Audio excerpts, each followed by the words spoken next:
You know what's wild? I turned 50 in November. 50. And nobody prepared me for how good this part could feel.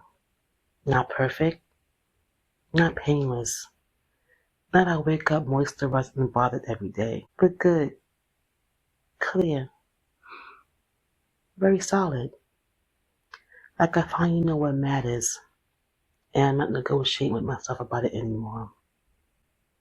Because I lived, for real. I had fun, I made memories, I've traveled, I loved people, I've lost people, I've learned what I can tolerate and what I refuse to tolerate, and what I'm only tolerating because that's what grown women do. I built a career, I got degrees, I helped people do heavy things. I did real work, real life, and I'm proud of that. But there's a shift that happens around this age. Tell me if you agree. It's like your spirit sits you down and says, all right, now stop playing. Not in a scary way. More like, baby girl, time matters. You know that now, right? It's that I don't have time to play small anymore energy.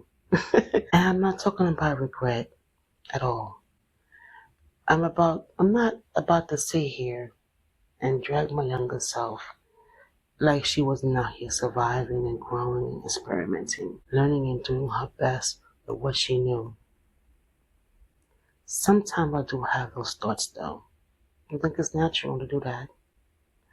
Like what if I thought of my business in my 20s? What if I had kids? What if I didn't follow that one person? Would I be further along right now? Then I catch myself and I laugh like, wow, listen to you. Because who says I didn't get it right? Maybe I needed that time to be foolish, selfish, soft, loud, quiet, to have time to make mistakes, to love hard, to overgive, to learn boundaries the hard way, to get cussed out, I don't know, to figure out who I am actually when no one's clapping. So when people ask me what 50 feels like, I tell them, it's really coming home to yourself. And I'm not just talking to folks my age. If you're 20, 30, 40, 60, 70, wherever you are, I know you're navigating something. We all have our stuff. Some of it's loud, some of it's kind of private, some of it's healing, some of it is grief, some of it is growth. We're all carrying something. There's this quote I once heard a long time ago that really stuck with me, and I've always said it a lot to people when I'm having really great conversations about people and their circles and their boundaries in their life. And the quote went something like, being in a circle of people and everyone throws their problems in the middle, and you get to pick which one you want. And I promise you, you're taking yours back every single time. Because your journey is yours for a reason. Your problems are yours for a reason. The timing of your problems in life is yours for a reason. So no, I'm not just here on some I'm messed up so you don't have to thing. It's not your lecture. I'm not your lecture. I'm not your judge. I'm here like, let's talk. Let's navigate this together. Let's talk about the real stuff, the messy stuff, the good stuff too. Because I'm not gonna act like my life has always been one long struggle story. I had love, I've had joy, I had community that wins. I've also had struggles. I've been down, I've been out. I questioned myself. I lied to myself. If I had people hold me down, I had moments that were fucking beautiful. I've built something I can be proud of. And yes, I can brag about that. But I'm at this point now where I'm building something very new, something of my own. And it feels very different.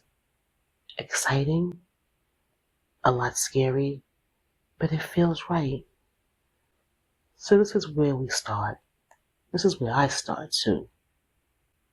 Real talk. No fluff. This is an honest conversation about the second half. And we're building with it. Listen, I'm sitting here in my home. Half dressed, hair in a messy bun. I just had the notion to have to say these things off the cuff, off the head. So now let me tell you what I have to learn to get here. I had to spend 20 years of my life in social service, in the service field, making mistakes, being around people, learning myself, honing myself. Of course, helping people through all types of trauma. And so you have to be in the moment with people to get where you are today. So me, helping people through domestic violence, substance abuse, trauma, family chaos, all of it. And I was good. And I still am good at it. But somewhere along the line, I picked up a belief I didn't even know I had. I thought being good at helping other people meant I wasn't supposed to have or want things for myself. Like wanting more was greedy. Like building something outside of work meant I was being disloyal to the mission. Like if you're serving, then you sacrifice. That's the deal. And for a long time, I accept that. I built a solid career, showed up, I held it down. I was dependable. I was approachable for people at work, outside of my life. I was the one people can count on. But then, as I got older, started shifting into my late 40s, I started feeling this pull, like you have more to say, more to create, more to share, more to build. Not because I hated my work, not because I was ungrateful, because I expanded. And I had to confront the biggest lie I ever told myself. The choosing myself was selfish. Let me say it again for people who stay guilty. Choosing yourself is not selfish. I thought in the beginning choosing myself was selfish. But choosing yourself is not selfish. It's necessary because what I realize is this. The more I pour into myself, the more I have to give. The clearer I am about my purpose, the better I am to show up in every room. My life and my work are not in competition. They feed each other. Now I'm not going to sit here like I have it all figured out. I do not. Some days I'm tired. Some days I question if I'm doing too much. Some days I have to throw my pen across the room and pretend my dreams never found me. Then I remember saying, I don't have to play small. I don't have to wait for the perfect moment. I don't have to wait until life gets quieter. Because life is not getting quieter. So I'm either gonna build anyway, or I'm gonna stay postponing myself. And if you've been waiting for permission to start that thing while still working your job, while parenting, while still being in someone's support system, while still handling responsibilities, this is it. You don't have to be quiet. You don't have to be quiet. Everything to build something new. You just have to start. And yes, it might be messy. No, it will be messy. Yes, you will be tired a lot. But be honest, you're already tired. You're just tired of just not being able to get to the next step. Keep saying you're gonna do it. New year, new me, new month, new me. 6 months from now, I'll be good. Don't you worry, I got this. You're tired of being everything to everyone else but yourself.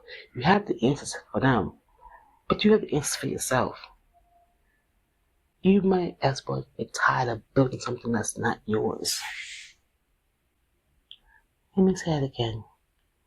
You might as well get tired of building something that's not yours. That's what we're doing. And I came to talk about something I'm like, is about turning 50. I just had to get back on that. There are a lot of narratives about aging as a woman, as a black woman, as a plus size black woman. Or they got a whole lot of options. Most of it's nonsense. Here, what I thought it was gonna be slowing down, settling in, feeling excited the part is over. This is me talking in my 20s, of course. Can you relate? Life would just be a coast, maintain, play safe. But here's what 50 actually feels like. Oh my God, I'm the clearest I've ever been. I'm the boldest I've ever been. I'm the most, I don't have time for foolishness I've ever been. Not because my life is perfect. I still have insecurities. I still walk into places where I'm the only one who looks like me. I still deal with the world being the world. But something shifts when you hit this age. You stop performing. You stop auditioning for acceptance. You stop shrinking to make people comfortable. Not because you don't care about people. I care deeply. I spent my whole life caring. But now I'm feeling the difference between caring about people and performing for people. And let me be real, as there's been years being what others needed me to be, the helpful one, the agreeable one, the one who keeps it together, the one who doesn't make waves, and that serves me until it didn't. Because eventually you realize something that will change your whole life. You don't have to, and you don't have infinite time. And that's not depressing, that's powerful. It makes you ask better questions like, do I actually want this? Am I doing it because I love it or because I'm afraid to disappoint people? Am I putting a life that fits me or am I performing a life that looks good for the outside? So around 49, 50, I made a decision. I'm not waiting. I gave myself permission to build my coaching practice, to create content. Hell, I even really started getting more into anime and video games. I'm having a great time. To speak more, to be multi-passionate, to not fit in one box because I'm not one thing. I've never been one thing. And I'm done acting like I have to choose one lane just to make other people comfortable. I can be a social worker, a psychotherapist, an empowerment coach. I can be professional and still be real. I could talk about trauma or talk about anime and the joy of traveling and reinvention. I could be serious and still be funny. I could be healing and still be hot, period. And listen, I want you to hear this part because it's for you. Whether you're 25, 45, 65, your best years are not behind you. But you have to choose that. You have to decide. Am I going to keep playing small? Or am I getting space I was always meant to occupy? I'm not beating myself from not starting earlier. I'm not letting anybody tell me I'm too old, too late, too much, too anything. Because this is exactly what is supposed to happen. And if you listen to this right now, I'm gonna assume something about you. I'm guessing you feel it too. The pull, the whisper that says, there's more. The quiet knowing that you're built for bigger than what you've been accepting. So let's talk about it. Let's tell the truth. Let's not pretending everything is fine when it's not. Let's celebrate what's good. Let's grieve what we need to grieve. Let's build what we need to build together.